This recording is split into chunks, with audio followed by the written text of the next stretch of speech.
Jolony tije mopogore mawuok e oganda jo Marakwet kaonti ma Elgeyo Marakwet oriwre mondo omany konyruok ne wach mar kuo jamni kod monj mosebedo katimore e Kerio Valley mosebedo kakelo chandruok ne oganda go. Moko kuom paro manochiw en gero skunde mabiro puonjo nyithi oganda jo Pokot, jo Marakwet kod jo Tugen kanyakla, bago romo mag kwe yawa peini kod bero chenro mag pur. Gavana Wesley Rotich owacho ni e higni mokalo jotelo kod sirikal mamalo osetemo yore mopogore to kata kamano giyudo yo mochwere mar konyo wechegi kendo osiro wach mar keto kanyakla jogo manigi lony mawuok e ogendni mondo okel kwe Kerio Valley. Akan cannot bring peace. NPR cannot bring peace. GSU cannot bring peace. Army cannot bring peace.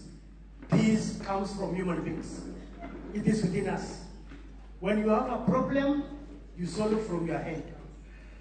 When our community has a problem, we use our hearts to solve the problem.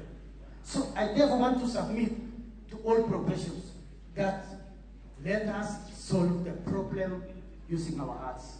Maneno hayo ambayo tumepata solution, tumepata mingi sana. We need a committee that will sit down and formalize and write out, put down, summarize all these solutions, and then that committee should be given power to implement those decisions. We want to have a meeting probably for 2 days. Then, the reason why I'm also calling this meeting and we are publicizing it is because I want my colleagues from the region to understand there must be one person who has to start something for something to happen, even in a region. It has to start somewhere. I don't have moral authority to go to Baringo, to go to Tiafi, to go to West Pokot and tell governor fanya mkutano ya professionals if I have not started it myself.